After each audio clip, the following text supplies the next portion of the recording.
Hi there, welcome back. Welcome back to the restoration of the Philips B4X23A. I left off last making an appeal for anybody who could help me find the IF transformers that are damaged.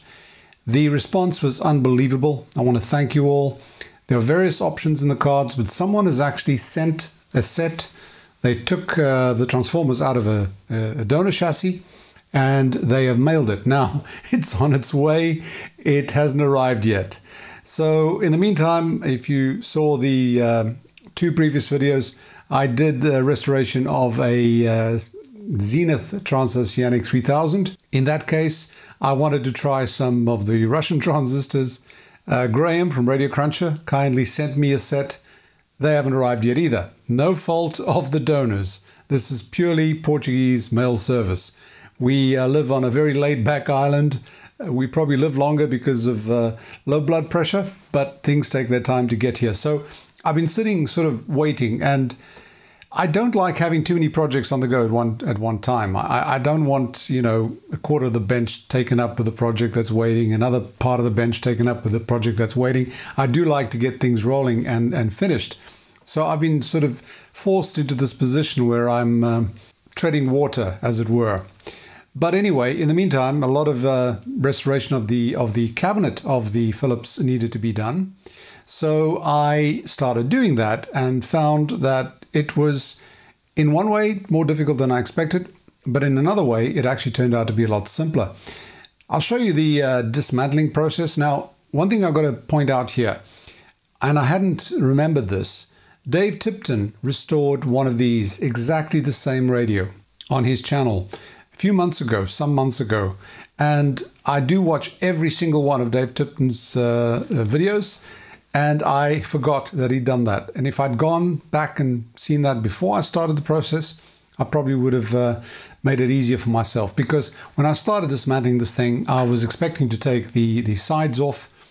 As it turns out, they don't come out. They do, but they're glued in place. So here's a little bit of a musical interlude where I'll show you the dismantling, and I'll come back after that and show you what the result is of what I've done.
And here's the result of quite a bit of work.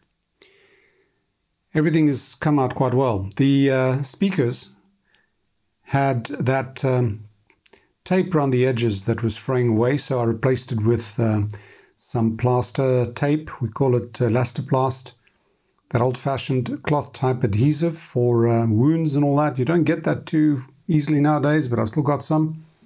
All the metalwork has been derusted. The accessories there, those brass accessories, there weren't many of them, but they were polished as well. They've come out very well. There's the bottom. Nothing wrong with that, just a bit of cleaning. And here's that front bar. Now, this is where it gets interesting. I didn't have to take away the cover. Now, with Dave Tipton's one, he found that it was some sort of, I don't know, some sort of acrylic or fiberglass coating that he had to scrape off with heat and everything else. This one didn't have that. This one I just sanded lightly and then gave it some varnish on there, quite a few coats. And it's come out very, very well. And the same can be said for the actual cabinet itself. In Dave's case, he had to really scrape off that top panel. I didn't have to do that. It came out very, very well. There weren't any really deep scratches or anything like that. So again, I just sanded it down and gave it quite a few coats of varnish. Let it dry, sand it down again, you know, the usual story. And as far as the insides are concerned, just some cleaning. Still a bit of light cleaning to do. Nothing serious. The insides were cleaned out, were washed out. Nothing was broken, which is always a relief. And then this side panel, which is a plastic, all I had to use was, it's a car polisher. And everything came out really, really well. There are a couple of deeper scratches, which are a bit of a problem, but I'm not going to worry about that. They're very, very subtle. This is the side I've done already. And this is the side that I've yet to do. So I'm going to finish the cleaning up there. And then I'm going to be putting everything back together. I won't bore you with that. I'll just put it all together. And we'll be ready for the next step. Well, folks, here we are. Looking good so far. I've cleaned the plastics on the sides. Obviously at the end this will get a final polish. Same applies to the top. Put some wax on there or something. All the screws and hardware has been fitted in there. Everything properly derusted. It makes a huge difference. Here's our little, not so little, Bluetooth board, which is going to go in here somewhere. I'll get back to that in a second. The brass sections on here have been fitted. They look beautiful. That really is about it. Now, as for the Bluetooth module, this radio doesn't really have that much space inside. So I'm actually thinking of putting it on the underside. It's quite a bit of height because those feet are fairly tall.